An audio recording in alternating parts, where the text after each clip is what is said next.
Corona time, and I'm stuck at home and can't teach. We're going to do some teaching online. I'm just starting a manual transmission class, so I teach in the T10 program at Eastfield College in Dallas. It's a Toyota program. I don't have access to campus to get a manual transmission out of our normal units that we use, so I had to call our core supplier, which is Bishop International, and those guys are awesome. And I told them what I was up against, and they were awesome enough to just let me have a transmission. I told them I needed a core. I don't care what it is, as long as it's rear-wheel drive. Give me something I can make some videos on. So Bishop's hooks me up with this M5OD. Bishop is who I use for all my engine transmission cores, whether it be manual or automatic. Those guys are awesome, and they have all kinds of cool stuff in stock. And when you start needing weird parts for engines and things, they have some weird parts in stock. So check them out when you need stuff. So let's go through this. This M5OD, it's a 5-speed rear-wheel drive manual transmission. I've got my instructions on Mitchell up here opened up so we can disassemble it. So let's start our disassembly process. Number one, it wants the shift housing off. So let's see if we can get it out of here. I'll start off with a bang there. All right.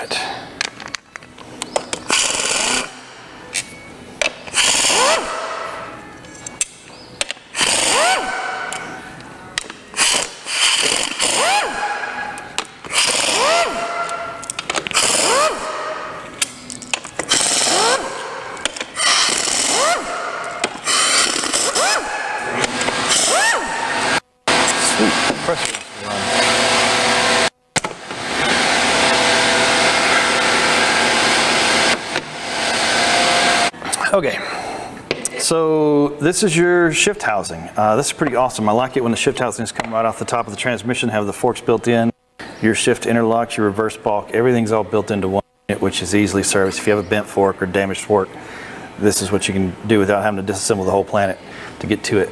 So we'll take this guy off, set him to the side. All right, so who's next? Next we want to get the tail shaft off, tail housing off. Let's see who we got here. Nope.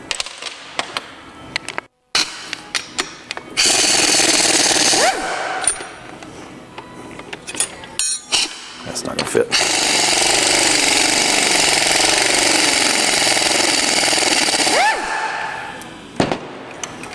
A couple of these guys. Let's go up to a 15, 14.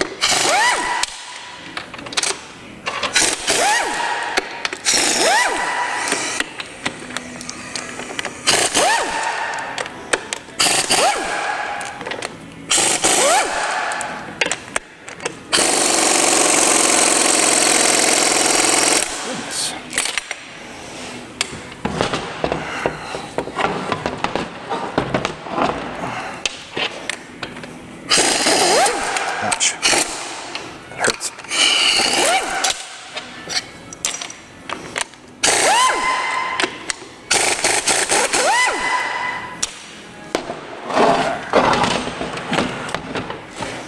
Back up here.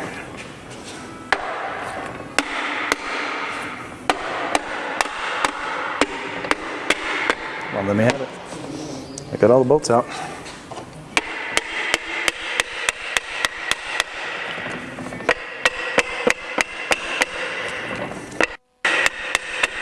There we go.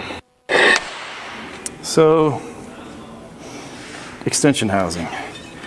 That's easy enough. Now we get all the good stuff in the tail end of this transmission to do. Probably should change angles and get something to stand on.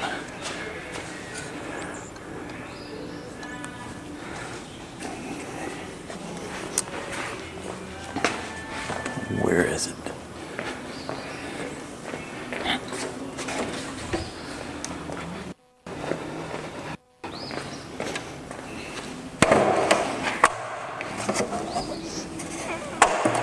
Okay. Let's see what we get next. Next we got our little rubber bushing guy.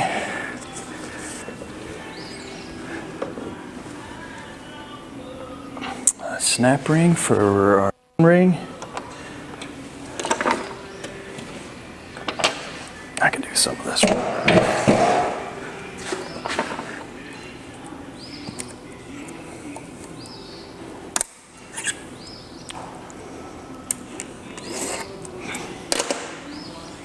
Put that guy over there. Toe ring comes off. Got a BB to keep it from spinning. Pull it out with a magnet. Don't lose the BB. All right. It wants us to lock it into 2 gears and then pull the nut off of reverse gear. So if you put a manual transmission in 2 gears at once, it locks and it won't turn. So right now we're in neutral. We'll lock it into 4th gear there. So now we're in 4th and we'll lock it into 2nd. You put it in true gears and she no turning. So counter shaft lock nut, which is this guy right here, and he's got a cap on it. Pull the little cap off, figure out what size that is.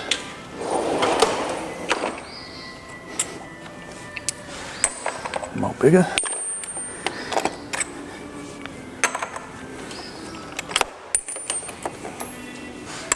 There we go.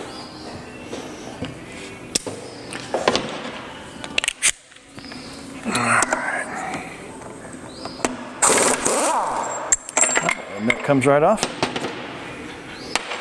Easy enough. And then my bearing for the reverse gear and a thrust washer come off. Put those back on the table in the order they came out. Let's see what we get next. Okay, so we got a reverse pin. So when you see a bolt sticking through the side of a transmission in just a random location, usually that's holding something of some importance, and if you don't take that out at the right time or put it back at the right time, you're going to have a bad outcome. So in this case, the reverse shaft is held in place by this bolt right here. It's got a little pin that engages in the reverse shaft. So it says remove the reverse idler, which is this guy over here. Yeah, right, just pop it off. It has a lock ring on it. Probably should have told us to do that first. Lock ring for the reverse thrust washer. And then reverse idler gear is going to come out. So when you have, we'll look at this in a later video, but if you want output to change directions, it takes 3 gears. So that's what the reverse idler comes into play. And we'll talk about that in the power flow video later on. But reverse idler gear comes out. He's got 2 cage bearings that go inside him. This one's kind of cool. It's got a spiral cut reverse so it doesn't whine when you put it in reverse. Most manual transmissions, the reverse is square cut, it usually whines. I got some oil coming up here. All right, catch some of that oil. Okay, reverse idler is coming out, but it's not time for that because we're going to pull this guy off. Okay, so here's what's going to get fun, and I may have to solicit some help for this one to hold the transmission, but I got to take this nut off, which holds my output shaft bearing, and the 5th gear, no, it's reverse gear, driven gear. All right, let's see what we got to turn this with.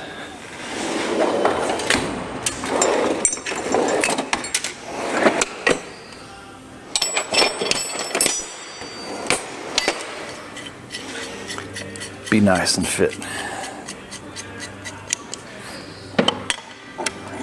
Negative. All right. Air hammer will do if I have to. All right, I'm back. I'm not going to tell you how I got this nut loose. Let's just say that the nut's loose now. And I may or may not have used the air hammer to get it off. So pull this nut off the output shaft. Throw him over there. Next, it says use the special tool to remove the output shaft. Oh, we already did that. Remove the reverse idler shaft retaining bolt. That's this fella here. Let's see what happens. That's the shaft that the reverse idler hangs on. It's got a little thrust washer there at the bottom and a bolt that holds it. All right. Remove the reverse idler gear. Yeah, I already removed that. Now then, it wants us to use the special service tool to remove the output shaft bearing. I don't have their tool, but I do have mine, which is just a 2-jaw puller today. Let's see if I can get it to go.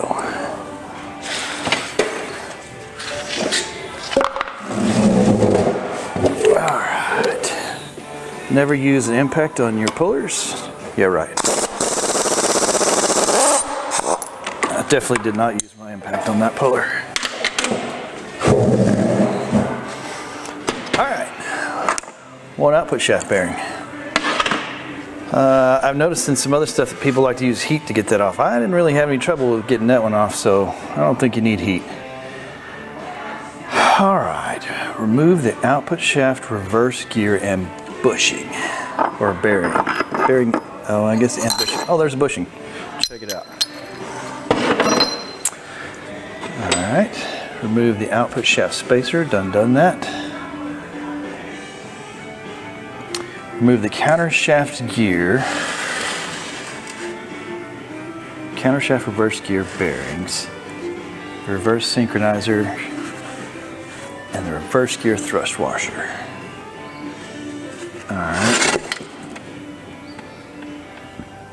This bolt is out. This guy should, oh, there we go, there's that. Oh. And bearings and spacer. Across the room.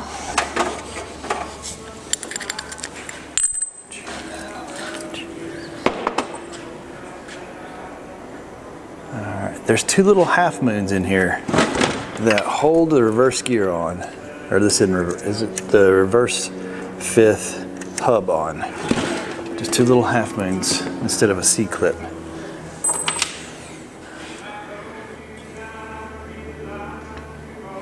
Shift rail bolt is already out. All right, remove the 5th reverse synchronizer and all the trimmings. Be nice. Or not. I got the sleeve out. This hub's got some springs and keys on it, which are, there's another, it's got 3 little keys that look like that. And 2 little springs in here that retain these keys. Keep pressure on them. They're pretty easy to lose, so be careful with those.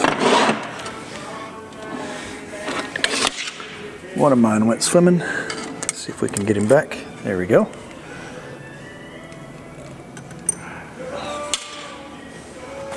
All right.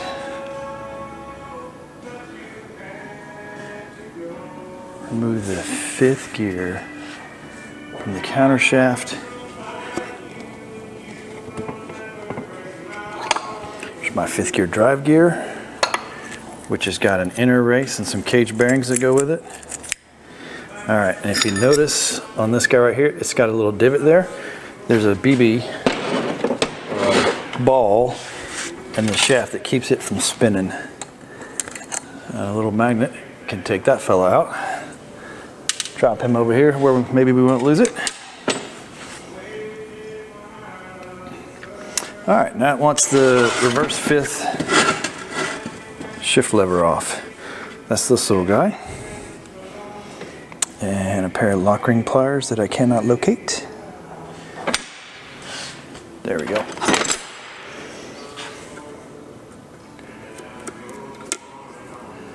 Be nice. Thank you. All right, so this fork comes out. It has a spacer, a lock, an E-ring, E-clip, whatever you want to call it, and it won't come out until you slide 5th gear off. There's your 5th gear driven gear. And then the fork that shifts reverse and fifth, or it's more of a lever that moves the fork, but anyways. All right, it says switch to the front. It says pull the slave cylinder off. I've already done that. And now it wants the front bearing retainer out.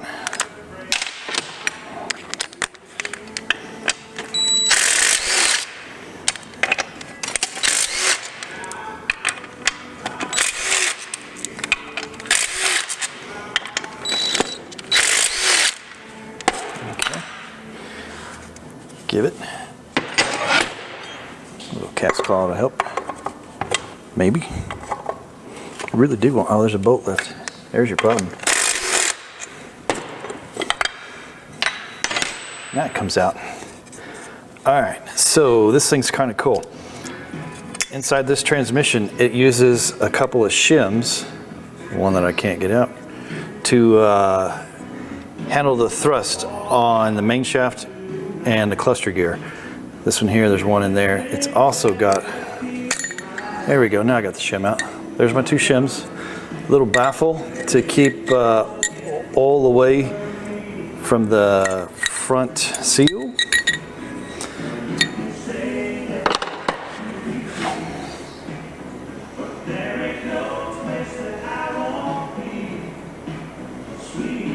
All right, it's also got a slinger on the input shaft. I'm gonna leave that on because it's not that much fun to take off. All right, take the front bearing out of the counter shaft. This may be more fun than you think. Come on, let me have it. It's this bearing here we're trying to get out. This may be a neat trick. Oh, come on, be nice. You guys started.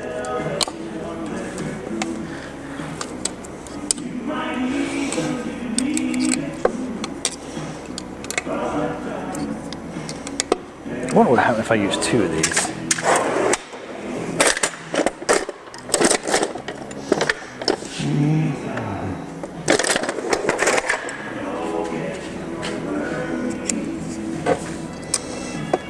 There we go, that works pretty good. Bearing for the front of the counter shaft. Okay, fluid passage bolt, is that fill there? I'm gonna, the input shaft wants to fall out too, so we'll just let him fall out. Now this transmission has a little tray that catches fluid being slung by the gears and feeds it down to lubricate the front bearings. That tray needs to come out so that we have room to get our shafts out.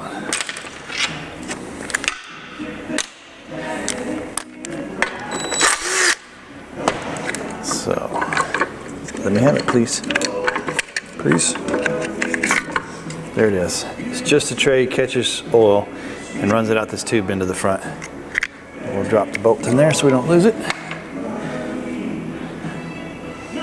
All right, front race is out. Now we're gonna get the back races out. There's another bearing retainer in the back. So we'll take that guy.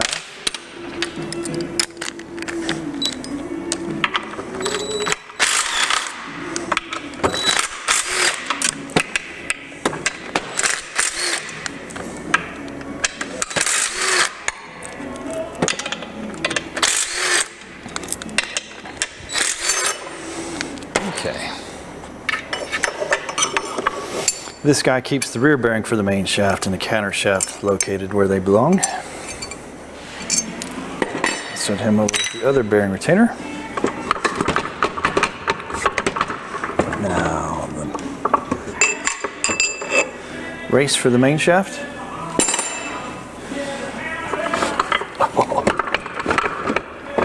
And maybe not the race for the counter shaft, I don't know. Oh, look at me. Counter shaft, rear bearing. Sorry. All right. It says if I pull the input and output shafts apart, the output shaft should come out. Let's see what happens.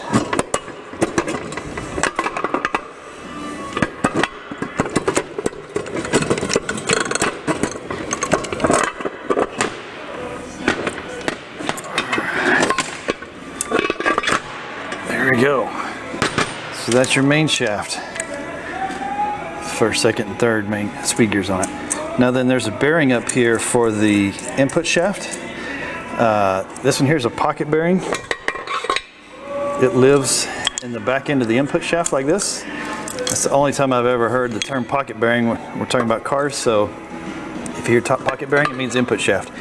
It also has a little cage needles there for the thrust on this, so that the input shaft lives on the front of the output shaft, but they're not connected unless we bring this sleeve forward to lock it into fourth gear. So yeah, that's that part. I'll put that guy in there because when he falls on the floor, bearings go everywhere.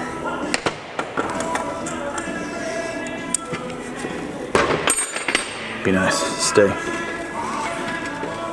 All right, and it says yank your counter shaft out.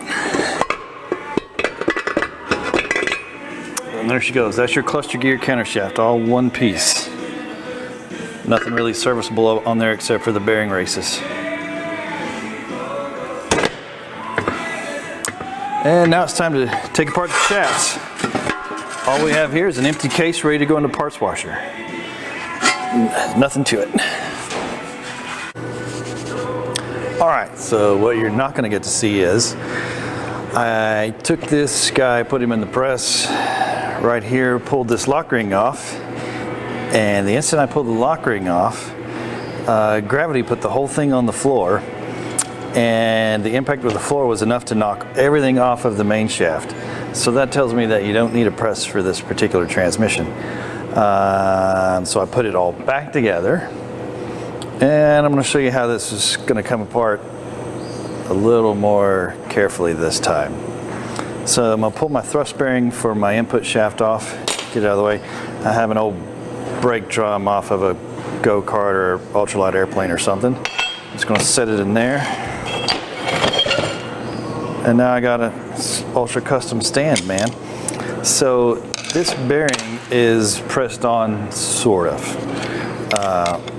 If you were going to try and pry a bearing off, never ever pry on a cage of the bearing if you plan to reuse the bearing. So we're going to assume that I'm not reusing this bearing. This is not going back into a truck again. So I'm just going to push down on both sides at the same time and hope for the best.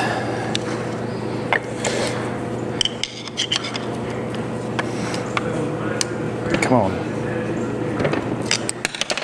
And let's switch to some spoons here, see what that does. There she goes. I got it started. I think I can get screwdrivers underneath it now.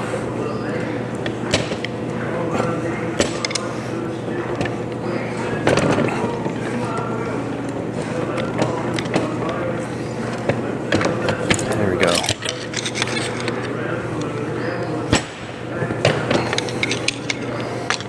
Just going to pry on both sides at the same time, work my way around, and eventually she's just going to come up.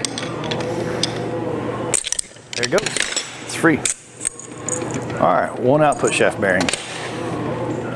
Not exactly the specified way to do it, but I don't have a puller that's this long, and you really don't need a press because it's not that tight on there. So first gear, driven gear, has a caged bearing and a separate race. This race doesn't have a BB to locate it, which is kind of odd. But it goes on there. My synchronizer for first gear, or the brass, the blocking ring, whatever you want to call it. Then I have a 1-2 hub. It's got a sleeve, 3 keys, and spring on each side again, just like on the rest of the transmission. Now what's really cool about this transmission is I get a double cone synchronizer for second. There's one female cone there. You have the male cone that has teeth that actually spline into the second gear speed gear, and then you have an inner female cone that goes inside of it. So you have double the friction surface for the synchronizer for second, which makes it shift smoother into second. And plus second has a huge speed change that has to happen when you shift into there, and it usually gets the most abuse. So it got a good synchronizer in this transmission. Second gear speed gear comes off. Cage. The inner race for second gear is the main shaft of the transmission. All right, now then, I have my hub for 3/4 and my 3rd gear driven gear. Let's roll it around. It's just held on with a lock ring. Alright, be nice, come off there. So my lock ring comes off. Hub for 3/4. Oh, there's this little thrust spacer thingy in there. 3/4 hub. Again, it's got 3 keys and a spring on each side. My brass or block ring. Now check this one out. 3rd gear on this transmission gets a fibrous brass. If you can notice, the friction surface here is a fibrous, kind of like a brake pad or a clutch or something like that. On a normal synchronizer, it's just the brass that rubs on the gear and causes the friction to take place. And this has a little better coefficient of friction and works better. So that's kind of cool. So we get double cone for 2nd, fibrous for 3rd, and everybody else is brass. 3rd gear speed gear comes off. Little cage bearing inside, and this is a transmission shaft. That is all there is to it, to the main shaft on a manual transmission. It's got one thrust surface in here that everything in the front pushes against, and then everything in the back pushes against the other side. So when you're going to inspect this guy, you're going to inspect for wear in any of the bearing surfaces, wear on the thrust surfaces, and then wear on the nose of it. I've actually seen some of these where the nose wears down, which is kind of cool.